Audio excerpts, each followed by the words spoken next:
삶의 번성과 쇠퇴의 이유, 삶의 번성과 쇠퇴의 이유라는 제목으로 말씀 전하겠습니다.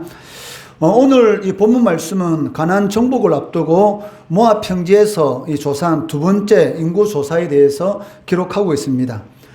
첫 번째 인구 조사는 이 40년 전에 시내 광야에 도착했을 때에 인구 조사를 했는데, 그 40년 전에 인구 조사한 그 인구수와 오늘 본문에 40년이 지난 이후에 인구 조사한 인구수와 비교해보면 약 1820명 정도의 인원이 감소한 것을 볼 수가 있습니다. 1차 인구 조사 때의 수가 60만 3,550명, 즉 이스라엘 백성들이 애굽에서 탈출할 때에 그 인구가 60만 3,550명이었습니다. 그리고 40년이 지난 이후 이 광야 생활 이후에 2차 인구조사, 오늘 본문에 기록된 인구조사의 숫자를 보면 60만 1730명, 그러니까 1820명의 인구가 줄었다라는 것을 알 수가 있습니다. 그렇다면 여러분 한번 생각해 보세요. 이스라엘 백성들이 40년 동안 광야 생활하면서, 그리고 출애굽 1세대들은 광야에서 다 죽었습니다. 그리고 이 광야 생활 가운데서 또 이스라엘 백성들이 이 물 때문에, 음식 때문에 하나님을 원망함으로 인해서 또 하나님의 징계 때문에 또 죽은 사람들이 있습니다. 그러니까 광야 생활 가운데 또 범죄 때문에 인해서 많은 숫자가 죽었는데도 불구하고 죽은 만큼 또 숫자가 태어났다는 것이죠. 이것은 어떻게 보면 기적적인 일이다라고 할 수가 있다는 것입니다. 이 광야는 사람이 살 수 없는 장소입니다. 그런데도 불구하고 이 출애굽할 때와 그리고 40년이 지난 지금 숫자를 비교해 봤을 때 1820명 정도만이 인구 숫자가 줄었다라는 것은 거의 기적적인 일이다. 이것은 하나님의 특별한 섭리, 하나님의 보호하심이 없이는 거의 불가능한 일이다라고 하는 것을 우리는 알 수가 있다는 것이죠. 이를 통해서 우리가 알 수 있는 것은 무엇입니까? 하나님께서는 이스라엘 백성들이 이 범죄함으로 인해서 징계는 하셨습니다. 그렇지만 이스라엘 백성들을 끝까지 버리지 아니하시고 은혜로 끝까지 보호하신다라는 것을 알 수가 있다는 것이죠. 우리 성도들도 마찬가지입니다. 여러분들이 예수를 믿으면서 하나님의 뜻과는 전혀 다른, 하나님의 말씀과는 상관이 없는 그러한 삶을 살아가게 되면 반드시 하나님께서는 이 해초리를 들 것입니다. 여러분들이 진정으로 하나님의 백성이라면, 그러면 이 해초리의 징계는 있을 것이지만 절대로 하나님께서는 여러분들을 포기하지도 않고 버리시지도 않는다는 것이죠. 반드시 징계를 통해서도 하나님의 영광을 위한 그러한 삶을 살아가도록 하나님께서는 만드신다라는 것을 이 40년이 지난 이스라엘 백성들의 두 번째 인구 조사를 통해서 우리는 알 수가 있다는 것입니다. 이러한 인구 조사의 결과로 보여주는 것은 무엇이냐면, 하나님께서는 하나님의 백성들을 너무나 사랑하시구나. 그렇게 많은 이런 완악한 범죄를 저질렀는데도 불구하고 하나님께서 약속한 그 인구수만큼 젖과 꿀이 흐르는 가나안 땅으로 하나님께서 들어가도록 만드시는 것을 볼 수가 있다는 것이죠. 그렇기 때문에 우리가 어떤 어려운 일을 당한다 할지라도 하나님께서 나에 대한 사랑은 절대로 변함이 없다. 비록 나의 삶 가운데 어려운 일이 있다 할지라도 하나님에 대한 소망을 절대로 잊으면 안 된다라는 것을 알 수가 있습니다. 우리도 연약해서 하나님의 말씀대로 살지 못해서 징계를 받고 낙심될 때도 있습니다. 그렇지만 어떠한 경우에도 하나님께서는 여러분들을 버리지 않고 끝까지 붙들어 주시고 은혜를 베풀어 주셔서 하나님의 사람으로서의 삶을 살아가도록 만들어 주신다라는 것을 알 수가 있다는 것이죠. 14절 이 말씀해 보시면 그 시므온 지파에 대해서 말씀하고 있는데, 이 시므온 종족 중에서 이 계수함을 입은 자가 22,200명이다라고 기록하고 있습니다. 그런데 22,200명, 이 숫자는 그 40년 전에 시내 광야에서 시므온 지파를 그 계수한 그 숫자에 비하면 무려 37,100명의 숫자가 줄은 것입니다. 아니, 어떻게 이렇게 40년이 지난 이후에 시므온 지파의 숫자가 무려 37,100명이라는 숫자, 약 63%의 인구가 감소할 수 있는가라는 그런 의문점을 이렇게 가질 수가 있습니다. 이와는 대조적으로 므낫세 지파는 어떻습니까? 므낫세 지파는 40년 전에 첫 번째 인구 조사에 비해서 거의 64%가 증가했다는 것입니다. 시몬 지파는 40년이 지난 이후에 63%의 인구가 감소했습니다. 지금 이 중국이 무서운 이유가 무엇입니까? 인도가 무서운 이유가 무엇입니까? 그 인구 숫자잖아요. 중국 인구 숫자 어마어마하죠. 인도도 마찬가지죠. 중국과 인도 인구 숫자가 거의 뭐 비슷비슷할 겁니다. 그러니까 중국과 인도를 세계에서 무시 못하는 이유가 뭐냐면 워낙 많은 인구가 있기 때문에 그 나라의 뭐 수출 한 가지만 하더라도 어마어마한 이런 그 수출의 이런 금액을 그러니까 수출로 통해서 많은 돈을 벌어들일 수 있기 때문에 중국이라든지 인도라든지 이렇게 인구수가 많은 그런 나라에는 이렇게 무시를 못하는 것을 볼 수가 있습니다. 우리나라도 지금 가장 고민이 무엇입니까? 결혼하고 나서 자녀를 안 낳는다는 겁니다. 그것은 너무 이기적이죠. 왜냐하면 자녀들이 있으면은 그 부부가 재밌게 살지 못하니까 아이들이 재밌게 사는 데 있어서 방해가 된다라고 싶어서 요즘 젊은 세대들은 자식을 놓지 않고 있는데 하나님은 뭐라고 말씀하십니까? 자녀는 뭐다? 하나님께 주신 복이다. 하나님의 기업이다. 라고 이렇게 말을 하고 있습니다. 그러니까 결혼해서 자녀를 놓지 않는다. 그것은 하나님께서 주신 복을 자기 발로 차버리는 것이다. 라고 말을 할 수가 있다는 것이죠. 어쨌든 우리나라도 지금 가장 큰 고민이 무엇이냐면 인구 절벽. 그러니까 사람들이 결혼하면 자녀를 낳아야 되는데도 불구하고 자녀를 안 낳기 때문에 지금 어떻습니까? 셋째 같은 경우는 셋째만 낳으면은 그 출산 장려금을 해가지고 몇백만 주고 그리고 뭐 셋째 같은 경우는 거의 뭐 한 10년 동안은 계속 이렇게 돈으로 이렇게 교육비를 지원해주는 그런 경우도 있지 않습니까? 그만큼 사람들이 이 자녀를 안 낳으려고 하는 거. 그리고 인구가 없으면 나이 든 사람은 많은데 젊은 세대가 없으면 어떻게 됐습니까? 그 나라는 미래가 없는 것이죠. 그렇기 때문에 이 중국이나 이 인도를 이렇게 무시 못하는 이유가 뭐냐면 워낙 많은 인구가 있으니까 거의 뭐 10억 이상이라는 그런 인구를 가지고 있기 때문에 그 함부로 대하지 못하는 것을 이렇게 볼 수가 있어요. 우리가 그 인천 6.25 때 인천 상륙 작전을 통해서 거의 평양까지 다시 재탈을 했지 않습니까? 그런데 이제 백두산 꼭대기까지 이제 탈환하게 되면 통일이 될 건데 왜 이 통일을 그때 시키지 못하고 다시 물러나게 됐습니까? 뭐 중국의 인해 전술 워낙 많은 중공군이 그때 이렇게 이제 다시 이렇게 쳐들어오니까 죽어도 계속 이 시체를 밟고 넘어오니까 도저히 감당이 안 되는 겁니다. 그래서 결국은 이 38도선까지 내려와서 결국은 이렇게 나라가 남쪽과 북쪽으로 이렇게 나누어지게 된 것이죠. 그러니까 인구라는 것은 어떻게 보면 그 나라의 힘이다라고 말을 할 수가 있습니다. 이스라엘도 마찬가지죠. 이스라엘 12지파가 있습니다. 그런데 이 시몬 지파가 이 40년 전에만 하더라도 그 인구수가 59,300명이었습니다. 그런데 40년 지난 후에 이 37,100명이 줄어들음으로 인해서 그 63%의 인구가 감소한 것이죠. 그런데 이 므낫세 지파 같은 경우는 40년 전에 인구 조사할 때는 32,200명이었습니다. 그런데 40년 이후에 오늘 본문에 살펴보니까 그 64%나 증가. 자녀는 하나님께 주신 복이다. 이 말은 므낫세 지파가 하나님 앞에 복을 많이 받았다 이 말이죠. 그러니까 40년 전에는 므낫세 지파가 32,200명이었는데 40년이 지난 이후에는 52,700명. 약 64%나 인구 증가. 그러니까 지파가 엄청나게 커진 것이죠. 그만큼 힘이 강해졌다라고 말을 할 수가 있다는 것입니다. 그 이유가 무엇일까요? 이 시몬 지파는 이 광야 40년 기간 동안 그 하나님 앞에서 불의한 삶을 살았다. 즉 하나님 말씀에 불순종하는 그런 삶을 사는데 어떻게 보면 앞장섰다. 이렇게 볼 수가 있는 것이죠. 그로 인해서 하나님께로부터 이 징계를 받음으로 결국은 인구가 급격하게 감소하게 됐다. 즉 그 지파가 어떻게 되었다? 별 볼 일 없는 힘이 없는 그러한 지파가 되었다라고 말을 할 수가 있다는 것입니다. 그 단적인 예를 우리가 어떻게 알 수가 있습니까? 우리가 지난 시간에 민수기 25장의 내용을 통해서 모압 여인과 이스라엘 한 남자가 이스라엘 백성들이 이 고통받는 그 가운데 그 이스라엘 한 남자의 천막에 들어가서 이렇게 몸을 섞는 그런 일을 하다가 결국은 비나하스에서 죽었다라는 그 말씀을 들었습니다. 그런데 그 남자가 어느 지파일까요? 시몬 지파.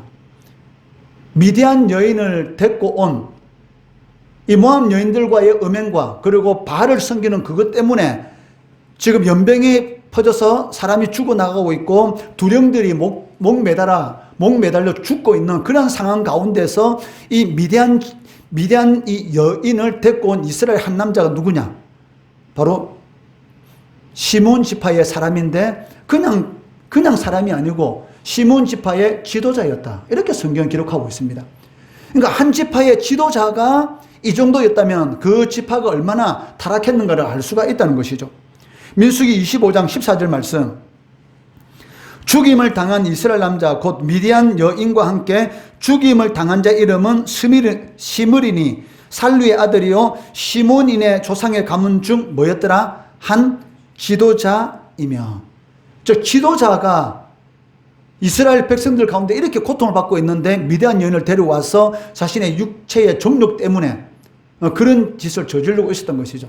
그러니까 얼마만큼 이 시몬 지파가 이 광야 생활 가운데서 타락했는가, 하나님 앞에 이 불의했는가를 알 수가 있는 것이죠. 이로 인해서 이 자녀는 하나님의 축복인데도 불구하고 그러한 복이 떠나감으로 인해서 인구가 약 63%나 이렇게 감소하는, 그러니까 볼품없는 지파로 떨어지게 된 것을 볼 수가 있습니다. 시몬 지파가 하나님 앞에 불의한 삶을 살지 않았다면 12지파 중에 가장 적은 지파, 가장 힘이 없는, 별 볼 일 없는 그러한 지파가 되지 않았다는 것이죠. 여러분들도 마찬가지입니다. 여러분이 예수 믿는 사람으로서 하나님의 말씀에 순종하는, 하나님이 기뻐하는 삶을 살아가는 것은 당연한 것이죠. 그런데도 불구하고 하나님이 기뻐하는 그런 삶을 살아가지 않는다? 그러면 당연히 여러분의 삶은 별 볼 일 없는 그런 삶이 될 것입니다. 반대로 여러분들이 하나님을 바라보고 하나님을 전적으로 의지하고 하나님을 바라보는, 하나님을 전적으로 의지하는 그런 삶을 살아가게 된다면 광야와 같은, 다른 사람들은 전부 다 불경기라고 살기 힘들다라고 소리치는 그런 상황 가운데서도 광야에서도 어떻게 돼요? 차고 넘치는 64%의 인구 증가, 저 번성한 그런 삶을 하나님께서 약속해 주신다는 것이죠. 이는 우리가 하나님 앞에서 어떻게 살았느냐에 따라서 그 삶의 결과가 완전히 달라진다라는 것을 알 수가 있습니다. 하나님의 뜻대로 살아가면 비록 여러분들이 아무것도 가지지 않고 비록 우리 집이 별 볼 일 없는 그러한 집안일 할지라도 하나님께서는 어떻게 해주십니까? 풍성한 삶의 열매를 맺도록 반드시 하나님 해주십니다. 그러나 내가 아무리 많은 것을 가지고 있다 할지라도 하나님의 뜻과는 반대되는 그러한 삶을 살아가게 된다면 결국은 그 삶의 결과는 어떻게 됩니까? 비참한 그러한 삶을 살아가게 된다는 것입니다. 이는 우리가 사울과 이 다윗의 삶을 보더라도 알 수 있지 않습니까? 사울은 어떤 사람이었습니까? 명문 가문의 자손이다. 사울 왕. 사울은 베냐민 지파 유력한 가문에서 태어났고 모든 이스라엘 자손들 중에서 가장 중산 용모, 또 누구든지 사울을 보면 어떻습니까? 너무 잘생겼다. 사귀고 싶다. 쉽게 말하면 멋쟁이다. 누구든지 사울을 보면 호감을 가지는 그런 사람이었습니다. 그래서 하나님께서는 이 사울을 이스라엘의 초대왕, 첫 번째 왕으로 세우신 것입니다. 그렇지만 하나님보다 누구를 더 두려워했습니까? 사람을 더 두려워함으로 인해서 결국 어떻게 돼요? 하나님께 버림받아서 전쟁 가운데 세 아들과 함께 비참한 죽음을 당하게 되었다는 것입니다. 이에 비해서 다윗은 어떻습니까? 이세의 아들 가운데 8번째 아들, 막내고 또 보잘것없는 양치기, 형들이 양치는 것을 싫어하기 때문에 밀려서 막내인 자신이 어쩔 수 없이 이 광야에서 양을 칠 수밖에 없는 그러한 이 새벽 이슬을 맞아가면서 추위에 떨면서 잠을 자고 그리고 양을 돌볼 수밖에 없는 그러한 양치기에 불과한 자였습니다. 그렇지만 어떻습니까? 그런 광야 가운데서 양치는 자기가 의지할 것 아무도 없는 그런 가운데서 하나님을 바라본 것이죠. 하나님이 나의 힘이 되시고 여호와는 나의 목자시니 내게 부족함이 없으리로다. 하나님을 내 인생의 주인으로 나는 삼겠다. 이 광야 가운데 내가 누구를 의지하리냐? 하나님만 쳐다보겠다라는 그런 마음을 가지고 다윗이 살아갔기 때문에 결국은 어떻게 됩니까? 별 볼 일 없는 사람이 뭐가 돼요? 이스라엘의 가장 위대한 왕으로 세워지고 또 다윗의 육적인 후손 가운데서 누가 태어나게 됩니까? 예수 그리스도. 바로 예수 그리스도께서 바로 이 다윗의 후손으로 육적인 이런 후손으로 태어나는 것을 볼 수가 있습니다. 이것은 우리에게 무엇을 가르쳐 줍니까? 여러분들이 예수 믿는 사람으로서 어떠한 신앙을 가지고 살아가느냐에 따라서 그 삶의 결과는 완전히 달라진다라는 것을 우리에게 보여주는 것이죠. 똑같은 광야입니다. 인생은 나그네 길이고 광야의 삶이다라고 일반적인 사람들도 그렇게 말을 하고 있습니다. 왜? 그만큼 세상은 살아가는 것이 어렵다. 누구든지 다 사는 것은 어렵다라고 말합니다. 심지어 유치원생도 집에 와서 세상 살기 힘드네, 이렇게 부모님한테 우스갯소리로 그런 말을 한다는 아이들도 있다고 합니다. 왜? 유치원 가서도 경쟁이니까. 그러니까 이런 광야와 같은 살기 힘든 이 세상 가운데서 여러분 삶이 번성의 삶을 살아가느냐 아니면 쇠퇴의 삶을 살아가느냐, 그것은 여러분들이 하나님 앞에서 어떠한 신앙을 가지고 살아가냐에 따라서 그 삶의 결과는 완전히 달라진다라는 것을 알 수가 있습니다. 28절부터 37절 말씀해 보시면 요셉의 자손인 이 므낫세 지파와 에브라임 지파의 인구조사 결과에 대해서 기록되어 있습니다. 므낫세는 누굽니까? 므낫세는 요셉의 장자고 에브라임은 요셉의 차자였습니다. 둘째 아들. 그런데 야곱이 이 므낫세와 에브라임을 축복할 때 저 요셉이 자신의 아들 이 므낫세와 에브라임을 데리고 와서 아버지 야곱으로부터 두 아들을 축복을 받도록 만드는 것이죠. 그런데 일반적으로는 어떻게 축복을 해줍니까? 오른손은 누구 머리에 올립니까? 장자인 므낫세의 머리에 올리는 것이고 왼손은 차자인 에브라임의 머리에 올려야 됩니다. 그렇게 이 할아버지인 즉 므낫세와 이 에브라임에게는 할아버지죠, 야곱이. 그렇게 야곱이 축복을 해야 되는데도 불구하고 야곱이 어떻게 해요? 손을 이렇게 어겼어. 이렇게 어김으로 인해 가지고 오른손이 누구 머리에 가도록 차자인 에브라임 머리에 올리고, 그리고 왼손을 이 장자인 므낫세의 머리에 올려서 이 야곱이 축복기도 한 것입니다. 여기에 대해서 요셉은 너무나 마음에 안 들었죠. 그렇지만 야곱이 뭐라고 말합니까? 내 일은 내가 알아서 한다라고 하면서 둘째인 이 에브라임에게는 오른손 올려서 축복하고 첫째인 장자인 므낫세에게는 왼쪽 올려서 이렇게 축복하는 것을 이렇게 볼 수가 있습니다. 바로 이 야곱의 축복대로 에브라임은 차자였습니다. 그렇지만 차자였지만 이 장자의 이 축복을 받은 것이다라고 할 수가 있다는 것이죠. 실제로 이 첫 번째 인구조사, 즉 40년 전에 시내 광야에서 인구조사를 할 때만 하더라도 에브라임 지파는 45,000명이었습니다. 어마어마한 인구수죠. 그리고 므낫세 지파는 32,200명. 즉 형이었지만 므낫세 지파는 32,200명이었고 동생이었지만 에브라임 지파는 45,000명, 즉 장자의 축복을 받았다라고 할 수가 있습니다. 그런데 이상하게 40년이 지난 이후에 두 번째 인구조사를 해보니까 지금 어떻게 나타났습니까? 므낫세 지파는 무려 인구가 2만 명 이상이 늘은 것입니다. 그래서 52,700명. 그런데 에브라임 지파는 8,000명가량 오히려 줄은 32,500명이 됐다는 것이죠. 거의 이 므낫세 지파가 에브라임 지파보다 거의 2만 명 정도 더 많은 그런 더 큰 지파로 40년이 지난 시점에는 성장한 것을 볼 수가 있습니다. 여러분, 그 이유가 무엇일까요? 어떻게 분명히 이 야곱이 오른손으로 에브라임을 축복하면서 장자 축복을 주었는데, 그리고 그 축복대로 에브라임 지파가 시내 광야에서는 더 큰 지파가 되었습니다. 그런데 40년이 지난 이후에는 왜 므낫세 지파가 그 2만 명이나 더 인구 숫자, 그 당시에 2만 명의 인구 숫자가 어마어마한 숫자입니다. 어떻게 므낫세가 더 큰 지파로 이 광야에서 성장할 수 있었는가? 무려 2만 명이나 에브라임 지파가 8,000명 줄어들 때 어떻게 이렇게 될 수가 있었는가? 그 이유가 무엇일까요? 그 이유가 무엇이냐면 이 에브라임 지파의 이 교만 때문이야. 교만. 에브라임 지파는 이 하나님으로부터 장자의 축복을 받았다라는 이 교만 때문에 하나님 앞에서 겸손하지 못하고 항상 나는 나다라고 하면서 나서기를 좋아했다는 것이죠. 이를 우리가 어떻게 알 수가 있느냐 하면 사사기 8장에 이 기드온과 이 미디안의 이 전쟁을 보면은 우리가 알 수가 있습니다. 사사기 8장 그 1절 2절 말씀해 보시면 에브라임 사람들이 기드온에게 이르되 네가 미디안과 싸우러 갈 때에 우리를 부르지 아니하였으니 우리를 이같이 대접함이 어찌 됨이냐 하고 그와 크게 다투는지라. 이게 무슨 말입니까? 기드온이 다 생각이 있어서 에브라임 지파를 부르지 않았습니다. 그런데 불구하고 이 에브라임 사람들이 뭐라고 말합니까? 네가 우리 지파를 무시해? 우리 지파가 얼마나 대단한 지파인데 우리 지파를 무시하고 우리 지파를 전쟁하면서 부르지도 않고 이렇게 무시할 수 있어 라고 기드온을 책망하는 것이죠. 기드온을 세운 자가 누굽니까? 하나님이지 않습니까? 하나님께서 기드온을 사사로 세워서 이스라엘 백성들을 미디안의 이 전쟁 가운데 고통 가운데서 이렇게 구원하시려고 이렇게 기드온을 세웠는데 에브라임 지파 뭐라고 말합니까? 네가 뭐가 잘났다고 우리를 부르지 않아? 우리 같이 이렇게 대단한 지파를 하면서 기드온과 이렇게 다투었다라고 성경은 말을 하고 있습니다.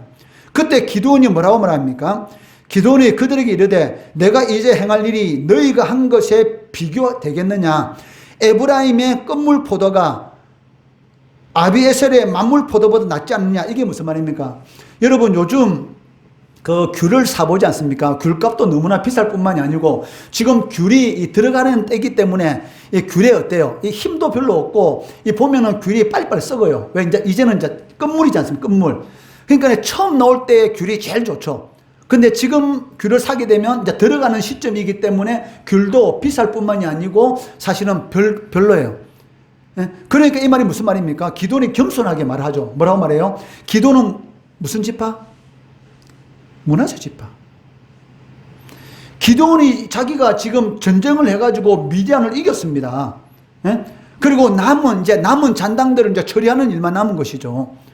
그런데 기드온이 전쟁해가지고 이겼는데 이 므낫세 지파인 기드온이 얼마나 겸손인지 몰라. 여러분들은 처음 과일 놓을 때에 포도 놓을 때에 첫물이다. 우리는 끝물이다. 별 볼 일 없다. 이렇게 말을 하고 있다는 것입니다. 이런 신앙의 모습 때문에 에브라임 지파는 광야에서 어떻게 더 많은 징계를 받았다라고 볼 수가 있는 것이죠. 즉 하나님의 복을 받지 못했다. 당시 고대 근동에 있어서 여자가 자녀를 못 낳는다는 것은 어마어마한 수치였습니다. 그런데 자녀 인구수가 줄었다는 것은 그만큼 어떻게 보면 그 지파의 힘이 약해졌다 이렇게 말을 할 수가 있는 것이죠. 왜? 숫자 싸움이니까 얼마나 많은 이 군대의 수를 보유에 따라서 그 나라가 강하냐 약하냐 좌우되지 않습니까? 왜 그때는 지금같이 원자폭탄이 있습니까? 아니면은 지금같이 비행기가 있습니까? 지금같이 뭐 탱크가 있으면 뭐가 있습니까? 오직 사람 숫자로 싸우는 것이지 않습니까? 말 타고 달려가 싸우고. 그러니까 숫자 많으면 이기는 것이죠. 그런데 에브라임이 40년이 지난 이후에 이렇게 숫자가 처음에 그렇게 므낫세 지파보다 많던 에브라임의 숫자가 어마어마하게 이렇게 주는 것을 이렇게 볼 수가 있는 것이죠. 그 이유가 무엇이냐? 바로 교만이다. 교만. 하나님 앞에 축복받았다고, 자기가 장자라고 이렇게 무시하면서 너가 우리를 무시해. 사람 앞에는 하나님 앞에 항상 겸손해야 되는데 불구하고 이런 교만 때문에 결국은 이 자녀의 축복을 누리지 못했다라고 우리가 알 수가 있는 것이죠. 그렇지만 므낫세 지파는 어떻습니까? 이런 게 있겠죠. 우리는 하나님 장자인데도 불구하고 하나님 앞에 오른손으로 축복받지 못해서 거기에 대한 항상 이 마음의 아픔, 그런 것을 가지고 어떻게 보면 이 겸손한 그런 삶을 살아갔을 겁니다. 내가 장자인데도 하나님 축복을 받지 못한 이유가 무엇일까? 우리가 장자 지파라고 해서 큰 소리 치면서 사는 것은 아닐까? 라고 생각하면서 이 그런 겸손한 마음을 가지고 하나님을 광야 섬겼기 때문에 무려 하나님께서 2만 명이라는 어마어마한 그런 인구수를 하나님께서 부어주셨다라고 할 수가 있습니다. 이처럼 우리가 아무리 축복의 조건, 여러분들이 아무리 축복의 조건을 가지고 있다 할지라도 하나님을 경외하는 겸손한 신앙이 없다. 그러면 어떻게 됐습니까? 당연히 하나님의 복을 누리지 못하는 것이죠. 당시에는 이 자녀가 어마어마한 하나님의 복이었습니다. 물론 오늘도 자녀가 하나님의 복이죠. 그렇지만 그 자녀를 먹이 살릴 수 있는 이런 양식도 누가 주십니까? 하나님이 주시는 것이죠. 그러니까 자녀를 준다는 것은 무슨 의미입니까? 이러한 양식도 책임져 주신다. 그런 의미가 있는 것이죠. 그런데 오늘 사람들은 전부 다 왜? 그러니까 자기 스스로 인생을 개척하려고 하다 보니까 자식을 안 놓는 거예요. 둘이 벌어서 먹고 살기도 힘들다. 왜 둘이 벌어서 먹고 살기 힘들어? 둘 다 안 벌어도 먹고 사는데. 안 그렇습니까? 둘 다 안 벌어도 먹고 사는데 둘이 벌어서 먹고 산다는 그 말은 무슨 말입니까? 그러니까 육신의 기쁨만을 자꾸 추구하려고 하다 보니까 자식도 놓지 않고 하나님 주시는 가장 큰 복, 자녀의 복을 누리지 못하는 것이죠. 자녀가 얼마나 큰 복입니까? 자녀 있는 집은 항상 소리가 들리잖아요. 자녀 없는 집은 어떻습니까? 쥐 죽은 듯이 고요합니다. 그러니까 자녀에게 쏟아야 될 사랑을 누구한테 쏟아? 개한테 쏟든지 고양이에 쏟든지. 개 키우고 고양이 키우는데 애 키우는 것보다 더 돈 많이 들어. 그런데도 거기에 쏟고 있는 것이죠. 이것은 하나님 뜻과는 전혀 상관이 없습니다. 사실은 우리가 동물을 사랑해야 되지만 자녀는 하나님께 주신 축복이죠. 생육하고 번성하고 땅에 충만하라. 자녀를 낳는다는 것은 무엇입니까? 생육하고 번성하고 충만한 그런 하나님의 말씀에 순종하는 것이죠. 여러분들은 결혼해서 3명 이상 놓기 바랍니다. 아시겠습니까? 왜 아멘이 없습니까? 여러분들은 결혼해서 3명 이상 놓으세요. 3명 이상 놓으면 그 하나님의 축복입니다. 여러분들 자녀들 하나님의 복 다 줍니다. 다 키울 수 있도록 은혜 베풀어 주십니다. 그 하나님께서는 하나님 앞에서 겸손하고 하나님을 의지하는 자를 축복하신다라고 말씀합니다. 잠언 3장 34절 말씀 한번 같이 읽어볼까요? 시작. 진실로 그는 거만한 자를 비우시며 겸손한 자에게 은혜를 베푸시나니. 거만한 자는 하나님께서 비웃으시고 하나님께서 인간에게 주시는 복을 주지 않고 겸손한 자에게는 하나님께서 은혜를 베푸신다라고 말씀하고 있습니다. 그렇기 때문에 우리는 이 40년간의 이 강야 생활 속에서도 인구가 거의 줄지 않았던 그 하나님의 보호하심의 은혜를 누려야 되는 것이죠. 어떤 자의 삶? 겸손한 자의 삶을 통해서. 내가 아무리 하나님 앞에 열심히 충성하고 봉사한다 할지라도 나는 뭐다? 무익한 종입니다. 라는 고백을 통해서 하나님이 기뻐하는 겸손한 신앙, 그런 신앙을 통해서 이 광야와 같은 삶인데도 불구하고 번성하는 그런 은혜 누리시는 우리 성도, 우리 중고등부 학생들 되기를 주의 이름으로 축원합니다.